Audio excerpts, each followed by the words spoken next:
Uma certa pessoa chegou para mim e disse: a minha igreja é a verdadeira. E isso foi o que eu respondi para ele.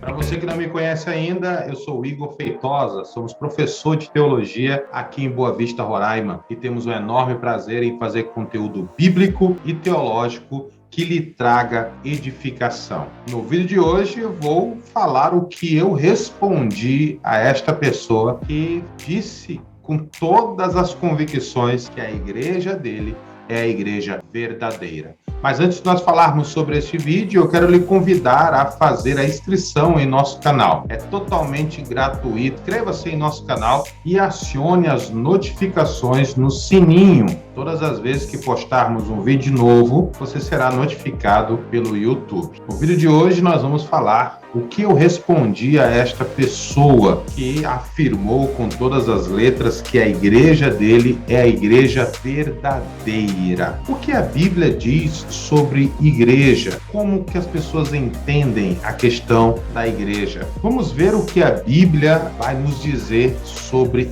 isso. Bom, se considerarmos uma igreja perfeita como uma igreja constituída de pessoas perfeitas, então isso contraria praticamente toda a Bíblia Sagrada, porque nós vemos sempre Jesus se aproximando de pessoas pecadoras. Como um dos nomes que era dado a Jesus era amigo dos pecadores. Se eu acreditar que uma igreja é perfeita porque os membros dessa igreja são pessoas perfeitas, que corresponde a pessoas que não têm pecado, então eu contrario mais uma vez a palavra de Deus. Porque observe o que João está dizendo na sua primeira epístola, capítulo 1, versículo 8 ao versículo de número 10. Acompanhe comigo aí na tela. Se dissermos que não temos pecado, estamos nos enganando e não há verdade em nós. Mas, se confessarmos os nossos pecados a Deus, Ele cumprirá a sua promessa e fará o que é correto. Ele perdoará os nossos pecados e nos limpará de toda a maldade. Se dissermos que não temos cometido pecados, fazemos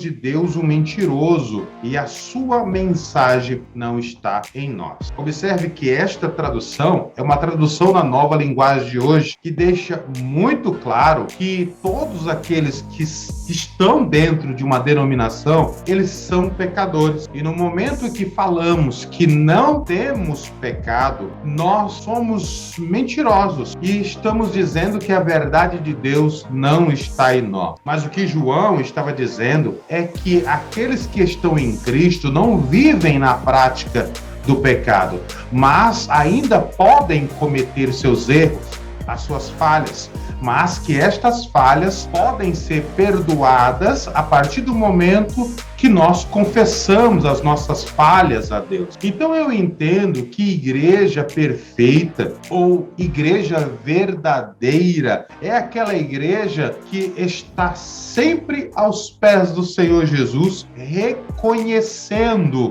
suas falhas, os seus pecados, as suas mazelas, reconhecendo que necessita de salvação. É bem interessante quando nós olhamos para a Bíblia Sagrada e nós vamos encontrar sempre dois paralelos na Bíblia Sagrada. Sempre a existência de duas coisas. Sempre a Bíblia vai nos dizer que existe o bem e o mal.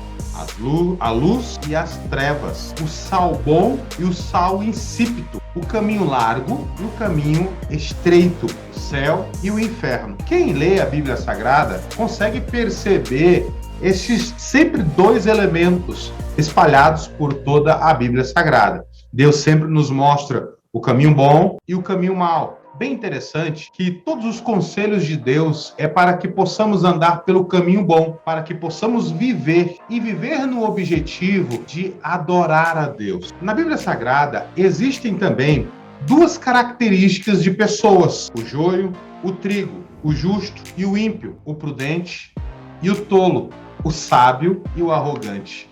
Na Bíblia Sagrada nós encontramos sempre esses elementos, sempre dois elementos, e cada um desses elementos representa uma característica ou uma qualidade. E quando nós olhamos para a Bíblia Sagrada, nós percebemos que a igreja que Jesus falou que havia edificado, esta palavra está em Mateus, capítulo de número 16, versículo 18 e 20. Acompanhe comigo o que Jesus disse sobre a edificação da igreja. Pois também eu te digo que tu és Pedro, e sobre esta pedra edificarei a minha igreja, e as portas do inferno não prevalecerão contra ela. Observe que Jesus ele fala sobre a edificação da sua igreja, que seria edificada em Jesus, seria edificada nele.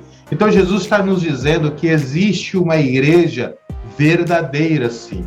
Mas em que sentido a igreja é verdadeira?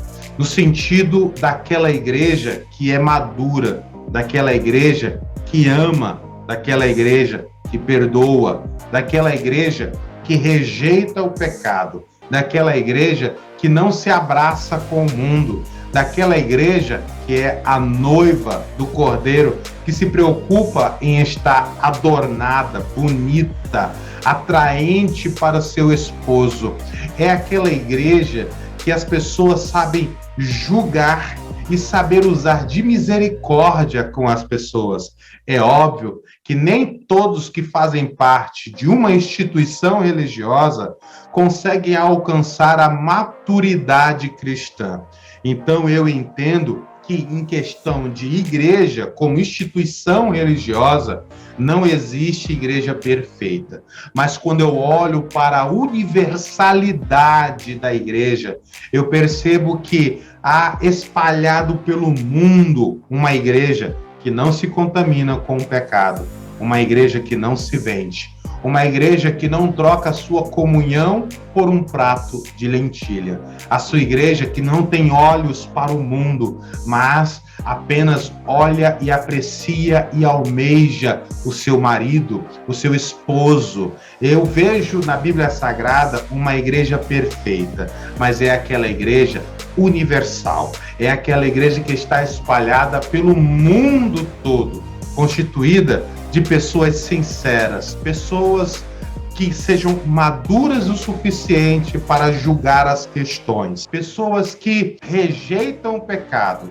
pessoas que abraçam a Cristo e são quebrantadas diante dele. Instituição religiosa, não existe nenhuma igreja perfeita, mas a igreja de Cristo, a noiva do Cordeiro, ela é perfeita. Observe o que Paulo diz na carta aos Efésios, no capítulo 5, no versículo 25 ao versículo de número 27. Ele diz: vós, maridos, amai as vossas mulheres, como também Cristo amou a igreja, e a si mesmo se entregou por ela, para a santificar, purificando-a com a lavagem da água pela palavra, para a apresentar a si mesmo igreja gloriosa. Olha aí, sem mácula, nem ruga, nem coisa semelhante, mas santa e irrepreensível. Existe uma igreja que está na presença de Deus, uma igreja que Deus se agrada, uma igreja caracterizada como igreja Filadélfia, a igreja fiel, a igreja que resiste, a igreja que persevera, a igreja que está voltada ao seu amado e entende que breve ele voltará, e ela sempre anda com não só com a sua lamparina acesa, mas também um azeite de reserva. Este foi o vídeo de hoje, foi esta resposta que eu dei para aquele que me afirmou que a igreja dele é a igreja verdadeira. Se você gostou desse vídeo, deixa aí o seu like. Se você não gostou desse vídeo, deixe o seu dislike, mas deixa nos comentários o porquê que você não gostou. E nos vemos no próximo vídeo. Se você não é inscrito no nosso canal, eu lhe convido mais uma vez. Inscreva-se e acione as notificações. Nos vemos no próximo vídeo aqui no canal O Professor.